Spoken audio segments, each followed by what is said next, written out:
ऐसी कुछ सच्ची घटनाएं इस दुनिया में है जो इतनी ही क्रूर और निर्मम होती है जिससे कि आत्मा तक कांप उठे। आज की कहानी भी हमें यही अनुभूति करवाएगी। जंगल नदी के बीच से होते हुए एक लड़की घोड़े के साथ 3 लोगों को ढूंढ रही है। क्यों? इतिहास की सच्ची घटना पर आधारित एक बेहतरीन अद्भुत कहानी मूवी स्ट्राइप ले आई है 2018 की historical psychological movie the Nightingale. Director Jennifer Kent, IMDb 7.3। 1804 से 1830 तक का ये समय एक काला अध्याय कहा जाता है ऑस्ट्रेलिया के इतिहास में, क्योंकि इस समय ब्रिटिश ऑस्ट्रेलिया में प्रभाव फैलाने के लिए एक द्वीप जिसका नाम तास्मेनिया है उसे अपने कब्जे में ले लेते हैं। वहाँ के आदिवासी ब्रिटिश सेना से मुक्त होने के लिए एक तीव्र विरोधी आंदोलन शुरू करते हैं जिसे इतिहास में ब्लैक वॉर कहा जाता है। अब ये लड़की जो गोद में एक बच्चे को लिए रास्ते पर चल रही है, उसका नाम है क्लेयर। छोटी उम्र सुंदर क्लेयर का पति और बच्चे के साथ एक छोटा परिवार है, पर भाग्य के कारण वह ब्रिटिश के अधीन है। दूसरी तरफ लेफ्टिनेंट हॉकिंस को देखते हैं जो उस वक्त तास्मेनिया के एक शासक है। शाम को हॉकिंस कुछ सैनिकों के साथ एक छोटी सी कार्यक्रम का आयोजन करता है क्योंकि उस दिन कैप्टन गॉडविन आने वाले हैं जिन्हें उनका स्वागत करना है। गाना गाने के लिए क्लेयर को कहा गया। क्लेयर का एक और नाम है नाइटिंगेल। वो बहुत ही अच्छा गाती है। जब वो गाना गा रही होती है वहाँ मौजूद कुछ लोग उसकी तरफ गंदी भाषा और इशारा करते हैं। वो सब कुछ बर्दाश्त कर जाती है, गुलाम है ना। कार्यक्रम खत्म होने के बाद क्लेयर लेफ्टिनेंट हॉकिंस के पास उसके कमरे में जाकर कहती है, हम तास्मेनिया से कहीं और जाना चाहते हैं और इसके लिए एक अनुमति पत्र चाहिए। दया करके आप हमें उस अनुमति पत्र की व्यवस्था कर दे। लेकिन हॉकिंस ने पहले तो उसे अपमानित किया, फिर थप्पड़ मारा और साथ ही उसे बिस्तर पर जाने का कुप्रस्ताव भी देता है। दरअसल पहले से ही हॉकिंस के मन में सुंदर क्लेयर के प्रति बुरी नजर थी और आज उसे मौका मिल गया। क्लेयर उस दरिंदे के हाथ से खुद को बचाने के लिए कमरे से बाहर निकलने का प्रयास करने लगी, मगर हॉकिंस ने जोर जबरदस्ती उसका वही बलात्कार किया। एक बेबस लड़की जिसके पास करने को कुछ नहीं है, सिर्फ चुपचाप रहकर अत्याचार सहना ही उसकी किस्मत है। हॉकिंस के हाथों बलात्कार के बाद क्लेयर ने अपने आप को संभाला और चुपचाप अपने पति एडन और बेटी के साथ वहाँ से चली गई। उसका पति भी उनके अधीन ही काम करता है। वापस घर आकर एडन ने पूछा, तुमने उस पत्र के बारे में बात की? और उसी दौरान वो उसकी गर्दन पर जख्म के निशान देखता है। एडन समझ गया कि जरूर लेफ्टिनेंट हॉकिंस ने उसकी पत्नी के साथ कुछ किया है। वो तुरंत बोल पड़ा, और एक पल भी हम यहाँ नहीं रहेंगे, यहाँ से बहुत दूर चले जाएंगे जहाँ कोई हमें ढूंढ ना सके। मगर क्लेयर ने कहा, हॉकिंस के सिफारिश पत्र के बिना हमें कहीं रहने की जगह नहीं मिलेगी, इसलिए अभी के लिए हमें सब कुछ सहन कर लेना होगा। एक बार वो पत्र मिल जाए तो हम सब यहाँ से चले जाएंगे। अगले दिन फिर से क्लेयर को गाने के लिए बुलाया जाता है और जैसा हर रोज होता है आज भी वहाँ लोग उसे लेकर खींचातानी कर रहे हैं, छेड़खानी करते हैं। एडन आज नशे में होने के कारण बहुत गुस्सा हो गया और हॉकिंस से कहता है, अभी इसी वक्त मेरी पत्नी को घर जाने दो, मैं तुम लोगों की इस हरकत को और बर्दाश्त नहीं कर सकता। एक बात दो बात से दोनों के बीच बहस, फिर झगड़ा और मामला मारपीट तक पहुंच जाती है। लेकिन ठीक उसी समय कैप्टन गुडविन वहां पहुंच गए और हॉकिंस को बुलाकर उसकी सजा का फैसला किया। हॉकिंस को इन सभी कार्रवाइयों के लिए दंड स्वरूप यहाँ से दूसरी जगह तबादले का आदेश दिया जाता है। हॉकिंस यहाँ 3 साल से पोस्टिंग पर था और अब उसकी प्रमोशन होनी थी, लेकिन चूंकि तबादले का आदेश मिला है इसीलिए उसकी प्रमोशन होने की उम्मीद टूट जाती है।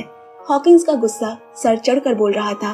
वहीं दूसरी तरफ क्लेयर और एडन वहाँ से भागने की तैयारी कर रहे होते हैं। तभी अचानक वहाँ हॉकिंस पहुँच गया अपने 2 शागिर्द के साथ, जिनके नाम रूस और जागो है। उनके कमरे में घुसते ही हॉकिंस उनसे माफी मांगने को कहता है। क्लेयर और एडन भी खतरे से बचने के लिए माफी भी मांगते हैं, लेकिन अत्याचारी हॉकिंस उल्टा एडन को मुक्का मारता है। इसके बाद एडन भी अपने गुस्से को रोक नहीं पाता और वो उस बंदूक को हाथ में लेने की कोशिश करने लगा जिसे वो साथ ले जाने की तैयारी कर रहा था, लेकिन हॉकिंस और उसके साथी ने उसे रोक लिया। एडन पहले से ही नशे में होता है। असल में हॉकिंस इस जगह को छोड़कर जाने से पहले क्लेयर और एडन के ऊपर अपना बदला लेना चाहता है, मगर हॉकिंस की इस नीचता और गंदेपन की सीमा पार हो जाती है जब उसने एडन को बंदी बनाकर उसके ही सामने उसकी पत्नी क्लेयर को जख्मी कर उसके आंखों के सामने बेरहमी से बलात्कार किया। यह देखकर एडन का गुस्सा ज्वालामुखी की तरह बाहर फूट पड़ा, मगर उसकी गोली मारकर एक ही पल में हत्या कर दी गई। लेकिन यहीं पे उनकी नींदनीय हरकतें खत्म नहीं होती। हॉकिंस के साथ रूस ने भी उसका निर्मम तरीके से बलात्कार किया। उसी वक्त माँ की चीखों से वो छोटी बच्ची भी डर के मारे रोने लगी। रोने की आवाज कानों में चुभने की वजह से सर पर खून सवार जागो, हॉकिंस का दूसरा साथी, उस छोटी सी बच्ची को दीवार पे जोर से दे मारा और बच्ची की वहीं मौत हो गई। क्लेयर की आंखों के सामने उसका आत्मसम्मान, उसका प्यार और बच्चा, सब कुछ एक ही पल में खत्म हो गया। दर्द में कराहते हुए और चिल्लाने के अलावा उसके पास और कुछ नहीं बचता। आखिर में जागो क्लेयर के सर पर जोर से बंदूक के पिछले हिस्से से वार करता है और फिर सभी वहां से चले गए जैसे कि कुछ हुआ ही नहीं। एक भयावह निर्दयी रात बीत जाने के बाद सुबह क्लेयर को होश आया। वो अभी भी जिंदा है। सब कुछ उजड़ चुका क्लेयर अब अपने मृत बच्चे का शव लेकर सीधा हॉकिंस के घर पहुंची। वहां उसे पता चला कि हॉकिंस अभी कुछ देर पहले अपने दूसरे तबादले की जगह जाने के लिए रवाना हुआ है। क्लेयर असहाय होकर अपने मृत बच्चे का शव लेकर थाने पहुंची और ऑफिसर को बीती रात उसके साथ क्या क्या जुल्म हुआ बताती है।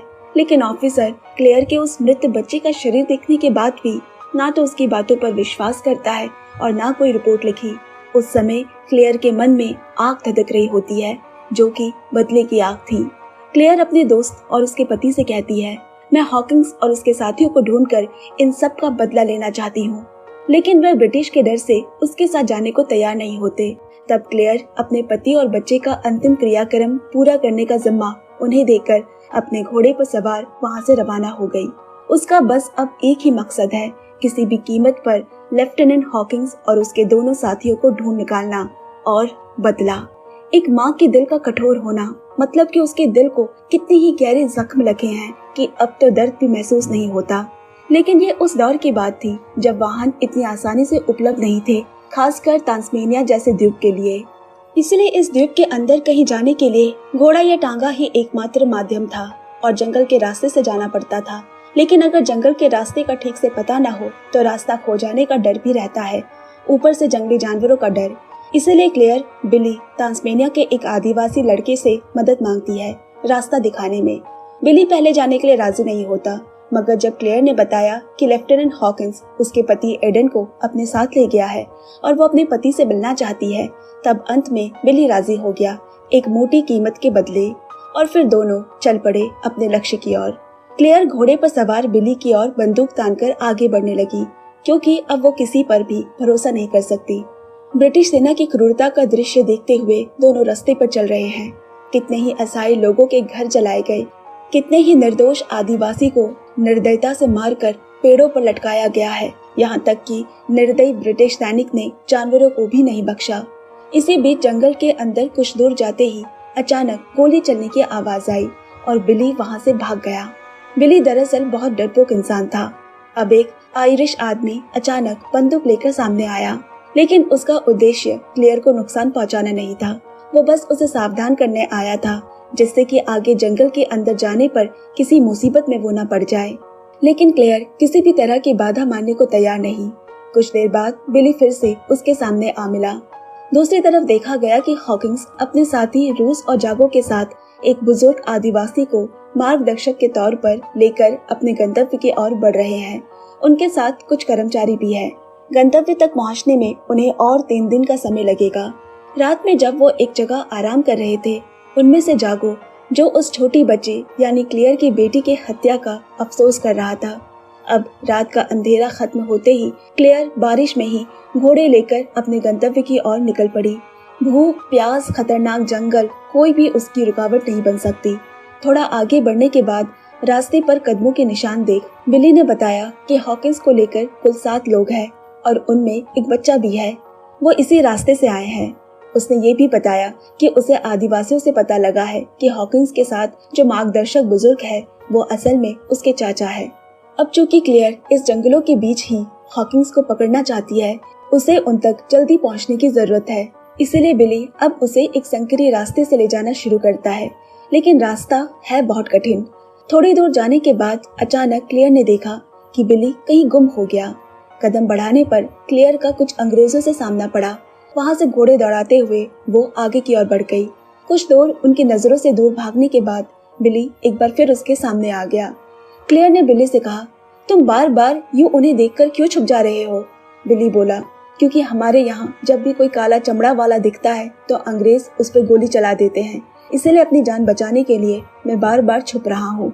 दूसरी तरफ जंगल में एक आदिवासी महिला को देखकर रूस उस पर झपट पड़ा। आदिवासी महिला की कोई भी विनती न सुन वो सीधे उसे हॉकिंस के पास ले आया। उसके बाद सारी रात हॉकिंस और रूस उस आदिवासी महिला का सामूहिक बलात्कार करते हैं। सुबह उस आदिवासी महिला को बचाने के लिए उसके दल के लोग वहां पहुंचे, लेकिन हॉकिंस उस महिला को मारकर रूस के साथ वहां से भाग गया। मगर वही जागो के पैरों में आदिवासियों का भाला लगने की वजह से वो रूस और हॉकिंस से अलग हो जाता है। अब तक क्लेयर और बिली भी उनके बहुत करीब पहुंच चुके हैं। बस एक नदी पार करने पर वो लेफ्टिनेंट हॉकिंस तक पहुंच उसे पकड़ सकते हैं, लेकिन नदी गहरी होने के साथ साथ उसकी धारा भी काफी तेज है। बिली, जो कि एक अच्छा तैराक भी है, उसने क्लेयर को जाने से मना किया, मगर क्लेयर घोड़ा लेकर नदी में उतर गई और पानी का बहाव अधिक होने की वजह से वो डूबने लगते हैं। बिली घोड़े को लेकर तो सुरक्षित ऊपर आ गया, लेकिन बड़ी मुश्किलों से वो डूबते हुए क्लेयर को एक मजबूत टहनी के सहारे खींचकर बाहर निकाला। अब घने जंगलों में कुछ दूरी तक चलने के कुछ समय बाद पैरों के निशान को ढूंढते हुए बिली को एक जगह एक सैनिक के पैर के निशान दिखे, जहाँ खून के धब्बे भी थे, जिसका मतलब है कि वो बहुत ही पास है। और वही होता भी है। क्लेयर देख पाती है उसकी छोटी सी बच्ची के हत्यारे जागो को, लेकिन उस पर गोली चलाने से पहले ही वो वहाँ से भाग निकला। ये सब देखकर बिली बहुत आश्चर्यचकित हो गया, क्योंकि वो समझ नहीं पा रहा है कि क्लेयर तो यहाँ अपने पति को ढूंढने आई थी, फिर इस अंग्रेज को देखकर उसे मारना क्यों चाह रही है। उसे सवाल करने पर उसे कोई जवाब नहीं मिला, लेकिन वो क्लेयर के व्यवहार से समझ गया कि अंग्रेज ने जरूर क्लेयर के साथ कुछ बहुत बुरा किया है। तभी ये लड़की इतनी कष्ट सहकर भी इन घने जंगलों में उन्हें ढूंढ रही है। अब एक समय बाद बिली और क्लेयर ने जागो का पीछा करते हुए उसे पकड़ लिया। पहले तो क्लेयर ने उस पर गोली चलाई, फिर उसे बंदूक से लगातार मारा और इसके बाद बेरहमी से चाकू से बार बार वार कर उसे मार डाला। और इस तरह एक माँ ने अपने बच्चे की मौत का बदला लिया। अब बचे रह गए हैं हॉकिंस और रूस, लेकिन दोनों पर बदला लेने की कोशिश में कहानी दूसरी दिशा में चली जाती है। बिली, जो क्लेयर के साथ अब तक यहाँ था, वो उसे छोड़कर जाना चाहता है। वो उसकी और मदद नहीं करना चाहता, क्योंकि वो उसे रास्ता दिखाने आया था, किसी को मारने तो नहीं। मगर क्लेयर बहुत रो रो कर उसे विनती करती है और आखिर में उसे रोक लिया, क्योंकि इस जंगल के रास्ते में बिली ही उसका एकमात्र सहारा है। वही देखा गया कि हॉकिंस उस वृद्ध आदिवासी को, जो बिली का चाचा भी है, उसे लालच दिखाकर शॉर्टकट और सुरक्षित रास्ते पर ले जाने को कहता है। फिर वो वृद्ध आदिवासी उन्हें एक ऐसे रास्ते से ले जाने लगा जहाँ से वो जल्दी भी पहुँचेंगे और न ही किसी आदिवासी आक्रमण का भय होगा, क्योंकि इस जंगल में जब भी आदिवासी किसी सफेद चमड़ी आदमी को देखते हैं तो वो उन्हें मार डालते हैं। ऊपर से हॉकिंस और रूस ने एक आदिवासी महिला से सारी रात बलात्कार भी किया है, इसीलिए आदिवासी दोनों को मारने की तलाश में है। अब बहुत दूर तक चलने के बाद एक खाली जगह पर आकर उस वृद्ध आदिवासी ने हॉकिंस से कहा, यही है आपकी सही जगह।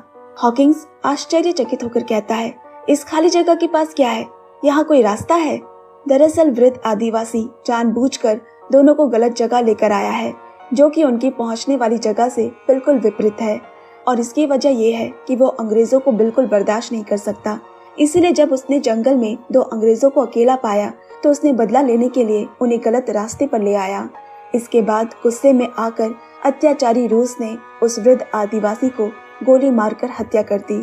लेकिन उसकी इस हरकत से हॉकिंस बहुत ही गुस्सा हो गया, क्योंकि इस वृद्ध आदिवासी के अलावा उनके पास बाहर निकलने का और कोई रास्ता नहीं था। अब उन्हें रास्ता कौन दिखाएगा? दूसरी ओर बिली और क्लेयर के कुछ और रास्ता तय करने के बाद बिली ने अपने चाचा के मृत शरीर को जमीन पर पड़ा देखा, जिससे कि बिली बहुत ही टूट गया। अपने चाचा का अंतिम संस्कार करने के बाद उसने क्लेयर को सूचित किया, हम उनके अब बहुत ही करीब है और जल्द ही उन्हें पकड़ लेंगे। दूसरी तरफ हॉकिंस रूस के सर पर बंदूक ताने कहता है, तूने उस आदिवासी को गोली मारी है ना, जो हमें रास्ता दिखाता, इसीलिए अब तू रास्ता दिखाएगा। इतने में क्लेयर दूर पहाड़ी इलाके से लेफ्टिनेंट हॉकिंस को देख लेती है और उस पर गोली चलाने से पहले ही हॉकिंस ने उसे देख लिया और वो गोली चला देता है।